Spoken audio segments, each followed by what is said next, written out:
Okay, got some music for the front of this. I'm really sharpening things up here. This is a little bit of Winter Love by the great Robin Hitchcock, and I'm playing that because we have a winter themed, not themed, I wouldn't say. We have a poem that has a winter setting. Here, I'll turn that down. This week by W.H. Auden. Okay, the great W.H. Auden, at least in the estimation of many people. He was born in 1907, died in 1973. He's described as an English-American poet. He was born in England and educated there, came here in 1939. Somewhat controversially, he came here just as he was criticized for leaving England as the storm clouds were gathering for World War II. But he did, and he wrote a million poems and many great essays. What I didn't know, I suppose his best known poems are September 1, 1939, and September 1, 1939 is the day that Nazi Germany invaded Poland, and so it's about those dark clouds gathering for World War II. Well, I guess they had gathered at that point, and there was things had begun in earnest. So, and then he's got one called "Funeral Blues" that, if to whatever extent it was known before, it was recited aloud in a scene from a movie called Four Weddings and a Funeral in the 90s. It was much better known after that. And then there's another one that is anthologized quite a bit called Musée des Beaux-Arts. They're all great poems, but we're not concerned with any of those. I mean, of course not. We're going to talk about one that nobody cares about. It's called Brussels in Winter. But before I do that, I had not known until recently that Auden's place in the firmament was as contested as it seems to be, or at least had been. He has many, big name supporters and so forth and so on, and is considered an eminence, and he's buried in Westminster Abbey and all that. But for every Joseph Brodsky saying he's the greatest mind or the finest mind of the 20th century, there's a Harold Bloom telling us to, put down thy Auden, take up thy Stevens. They're Wallace Stevens. But in any event, I find his poems very worthwhile. I have not read all of the many poems in this book, but I've read quite a few. And he's got some book-length poems. Some The Age of Anxiety is one of them, and many others. And the one we're going to look at today is called Brussels in Winter. And I'm going to read it right now. Okay, Brussels in Winter. Wandering through cold streets tangled like old string, coming on fountains rigid in the frost, its formula escapes you. It has lost the certainty that constitutes a thing. Only the old, the hungry, and the humbled keep at this temperature a sense of place, and in their misery are all assembled. The winter holds them like an opera house. Ridges of rich apartments loom tonight, where isolated windows glow like farms. A phrase goes packed with meaning like a van. A look contains the history of man, and 50 francs will earn a stranger right to take the shuddering city in his arms. Okay, that's from 1938. So let's just look at the form of it first. It consists of, I'll give you a visual aid. It consists of 2 quatrains. You got that? 2 quatrains here and 2 tercets. So 2 4-line stanzas and 2 3-line stanzas. And There are rhymes in the first, real bona fide rhymes in the first quatrain. Then there are near rhymes in the second. Um, and then there are um, between the two tercets, there are rhymes, but they're between the tercets. Within each tercet, there are no rhymes, but the endings of all those lines rhyme in a different order with the endings of the lines in the second tercet.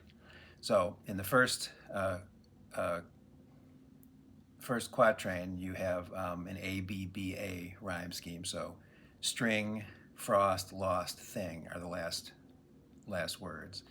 Then in the second stanza, you've got uh, uh, alternating. It's one or the other. So C, D, C, D. So you have humbled in the first line, sort of rhyming with assembled in the third line, and place in the second line of that stanza sort of rhymes, kind of rhymes, is assonant with in some way, I suppose you could say, house of opera house in the last line.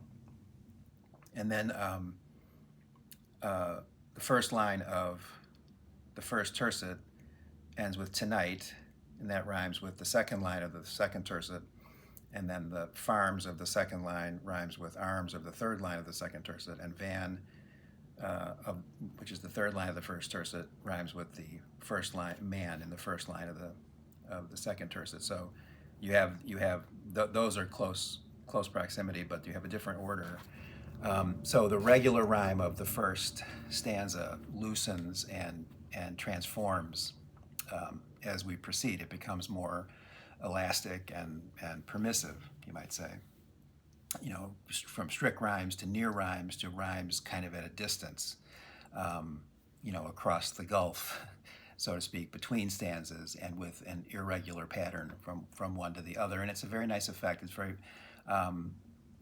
pleasurable. Again, you've got this sense of fluidity and transformation going on with undertones of regularity and echoes and symmetries that are more subtle and more under the surface. The other things that are nice about the poem, the way it sounds, there's a decent amount of alliteration and other kinds of echoes within lines or within two lines. For example, cold streets and old string are in line one. You have cold and old and streets and string. There's some similarities there. And then from lines 2 and 3, you've got fountains, frost, formula. And then on line 5, only and old, humbled and hungry are all in that line. And line 9, ridges and rich. When it comes to the tropes that one finds here, most of them, not all of them, but most of them are similes. And that, again, just to review, is where you make a comparison with something by explicitly saying that it is like using like or as. This is like this functions as in the same way as this, or something like that. So in line 1, you have the streets of the cold streets are tangled like old string. And then you have a nice auditory echo between cold streets and old string that we just mentioned that reinforces that similarity in a nice way. And then the winter, there's the line at the end of the second stanza, the winter holds them like an opera house. A couple lines further on, isolated windows glow like farms. And the next line of phrase goes, packed with meaning like a van. I'll say something more about the similes there a little bit later, but I just think that's interesting that they definitely predominate. There's a couple of other sort of regular metaphors, but it really is very simile intensive. And then there are some very vivid images. Some of them are tropes, some are not. The tangled old string that the streets are likened to. The iced over fountain that's not working. Opera house, the apartments that are described as in ridges, that form ridges, the glowing windows, the packed van, etc. And I think we'll say more about those in a little bit. But so then the poem is a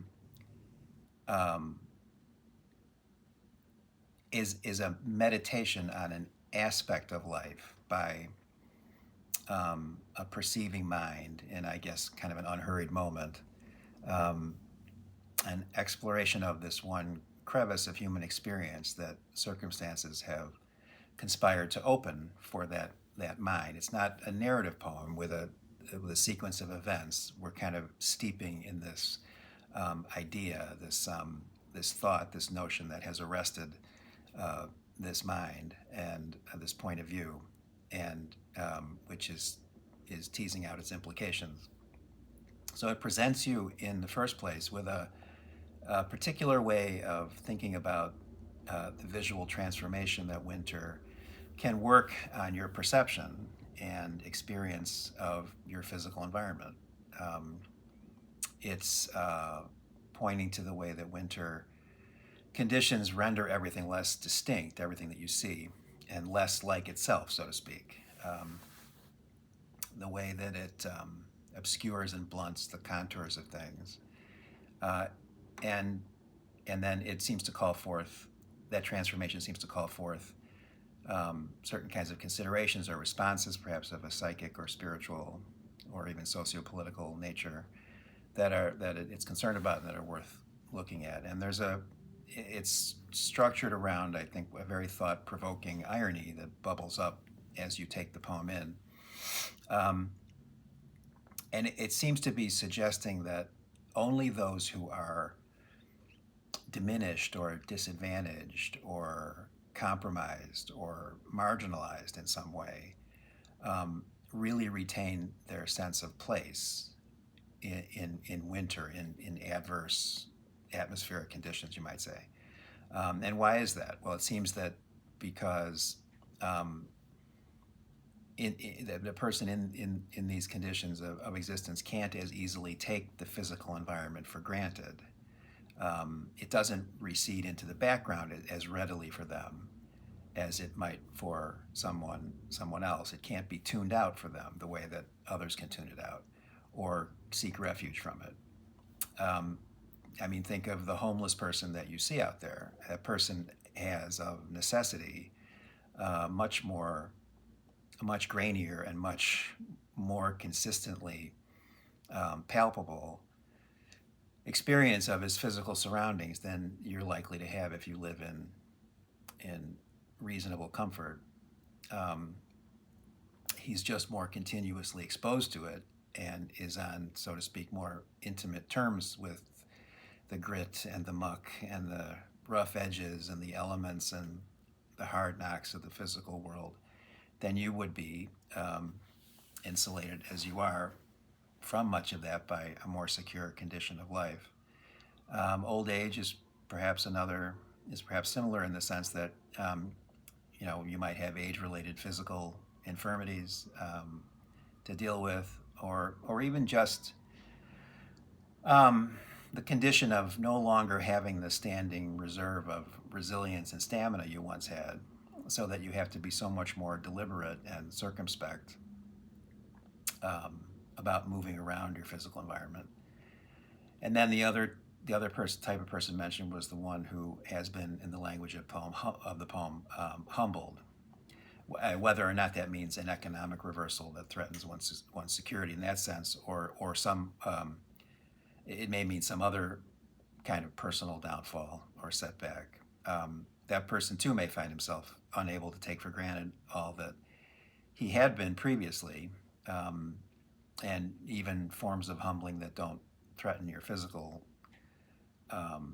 hardihood or your ability to keep a roof over your head and food on the table can trigger introspective questions about what kind of person you are, where are you in life, by whatever scale of progress or meaningfulness is salient for you, and it can renew your sense of the harshness of the external world, and therefore make you more aware of that part of it that immediately surrounds you. So I think all that kind of is reasonably implied by what we're seeing so far in the poem. So the more concrete sense of place seems to be concrete, so to speak, seems to be associated here, ironically, with marginality and alienation, because it's the hungry, the aged, and the humbled who most firmly possess it. The less distinct sense of place is equally ironically, but from the other direction, associated with greater security and belongingness and rootedness. I'm going to go ahead and just say that that's the central and organizing and animating irony of this poem. The more secure one feels, the more one is able to take one's physical surroundings for granted, in at least some ways, and live in a way abstracted from them. Because you're that much more insulated from the bumps and scrapes and the grain and the friction, the struggle against the inertia, the dead weight resistance of much of the physical world. Um, you're protected from feeling that you're the hapless plaything of the elements, perhaps. The more there you are, the more not there you are, in a way. And then the converse is also true. The less firmly established and secured you are, the more there you are, the more you are immured in the physical given of your setting. So, and I think that irony reverberates in localized spots here. Um, let's see here. Only the hungry and the humbled keep at this temperature a sense of place. So keep a sense of place. Phrase like that, it can seem like a strength or a commitment, an instance of keeping faith, and then kept in the other sense of a possession. If something is kept here, it's only because an essential sense of security or belongingness that others take for granted has been lost. It's only kept because that's been lost. And on the other hand, the loss described in line 4, the person who implicitly is not among the old, the hungry, and the humbled, who goes out and looks at the city, um, and he says that you look around and its formula escapes you. It has lost the certainty that constitutes a thing. So that loss is a mark of relative good fortune, and the retention, the keeping of that secure status. So the poem is really playing with that irony all the way through. And then the two terces that conclude the poem, I think, are very, very rich in ambiguity. I'm going to read them entire here. Ridges of rich apartments loom tonight, where isolated windows glow like farms. A phrase goes packed with meaning like a van. A look contains the history of man, and 50 francs will earn a stranger right to take the shuddering city in his arms. So the apartments form ridges. They loom over the point of view that's beholding them here. And loom, of course, has a connotation of threat. Something that looms is higher than you, larger than you, more powerful than you typically. And the windows, though they glow like farms, which suggests well-being and reliable subsistence and abundance maybe, these windows are still isolated. They're separated from each other and what's outside of them, so that the sense of warmth and protection and nurture, perhaps, is checked by this note of disconnectedness or alienation. Um, so all is not necessarily well with the better off people either. um, and then, I think we note how the stream of experience and even the mundane interactions of those who live in the rich apartments um, contains so much that's abstracted from the physical or material given, that's extraneous to it. Um, um, I suppose I'd say ideational content that's extraneous to it. Um, what's brought to it by memory, and in some cases by the collective past, which is two more ways by which the present moment is for these people shaped and colored by what's not there. It's another way of them being not there. The past is not here. Um, uh, and the people in these more fortunate souls can live in such a way that they can also live in these other spaces in their minds, I suppose, more readily than someone less fortunate. So words are packed with meaning like a van, stuffed with it by the nature of how language, far outside the control of human will, interweaves with human experience with an unruly life and momentum of its own, and proliferates meanings and ambiguities and obscurities, because ultimately it's a powerful instrument, but it's also an inadequate instrument in some ways, and can't capture the thrum on the margins of what can be said or conceptualized, but that we feel the power of all the same. A look contains the history of man. A single look, this most fleeting of moments, is like every present moment, the culmination and record of all that came before. So each of these tropes is very, interestingly ambiguous, I'd say. Is the meaning packed into the phrase and the history contained in the look? Is this an enlivening and nourishing richness, or a burden, an unwanted weight? Both, probably. Security can relieve one of certain immediate stresses, physical security, and emancipate and awaken the mind in certain ways, but maybe only to burden it in other ways. So very interesting, very nice. And in the last two lines of the poem, um,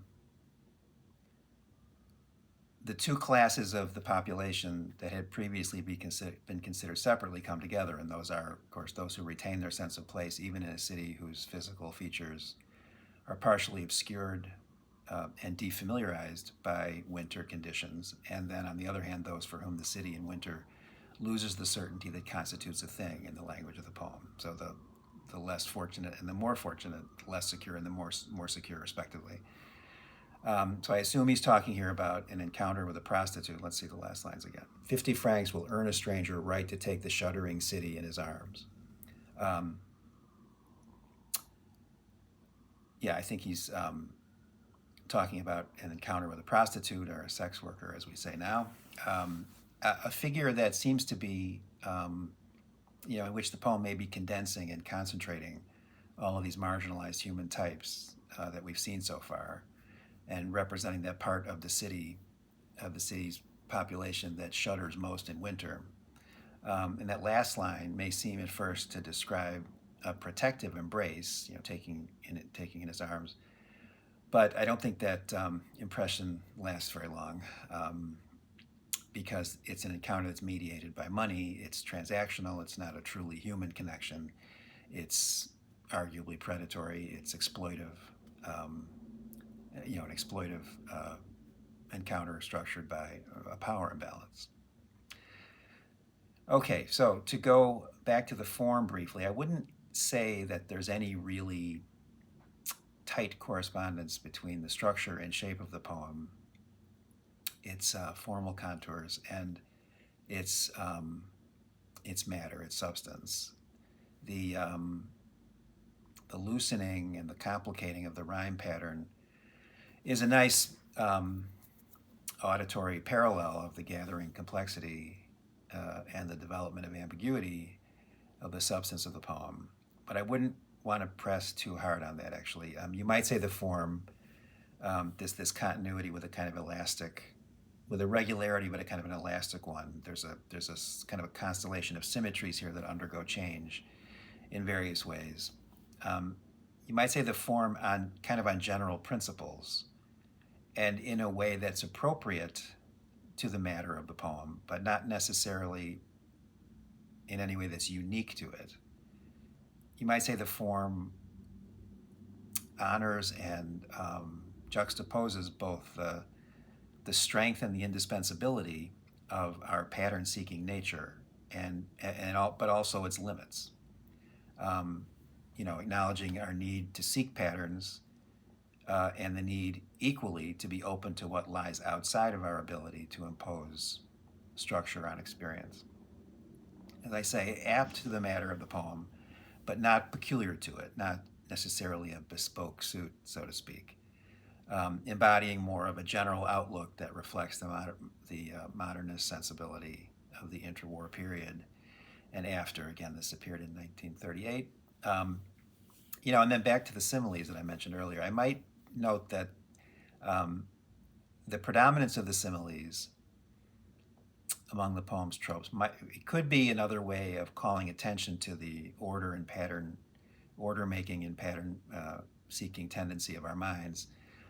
Similes, like all tropes, are about um, are assertions of similarity between things,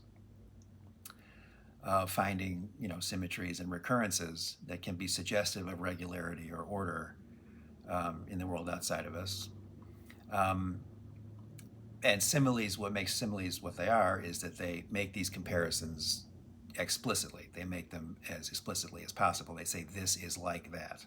So instead of, for example, in the first line of the poem, him saying, wandering through the tangled old string of the city streets, or something like that. He says, wandering through cold streets tangled like old string.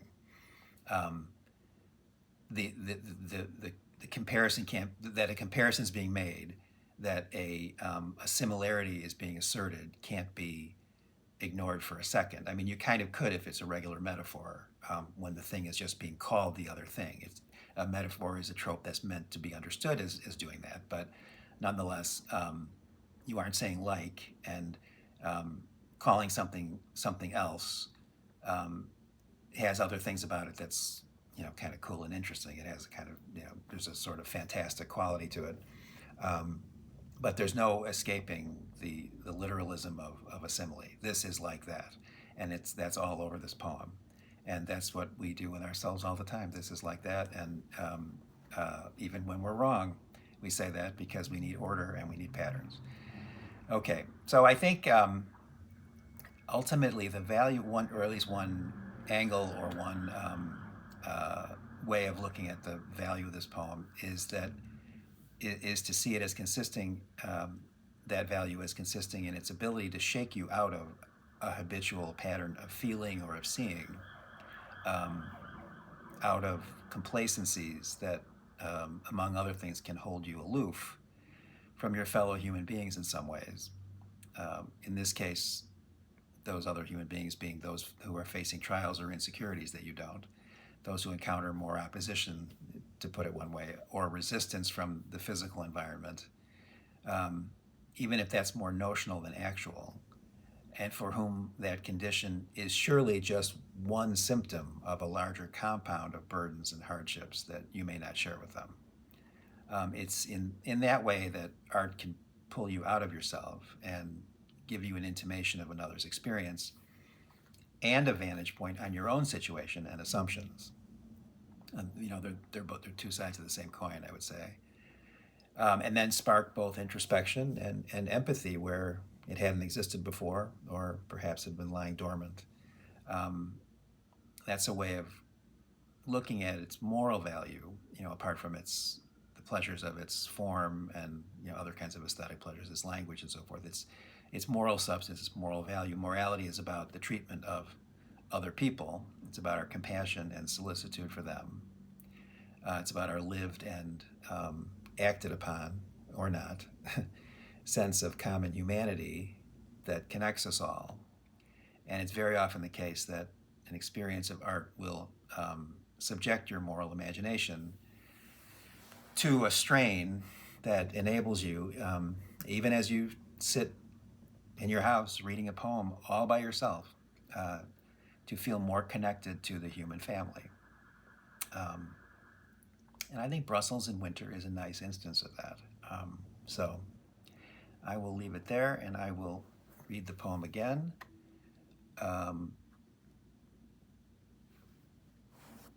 Okay. Brussels in Winter. Wandering through cold streets tangled like old string, coming on fountains rigid in the frost, its formula escapes you. It has lost the certainty that constitutes a thing. Only the old, the hungry, and the humbled keep at this temperature a sense of place, and in their misery all are assembled. The winter holds them like an opera house. Ridges of rich apartments loom tonight, where isolated windows glow like farms. A phrase goes packed with meaning like a van. A look contains the history of man, and 50 francs will earn a stranger right to take the shuddering city in his arms. Okay, consider subscribing if you haven't, and See you next time. Let's have a little Robin.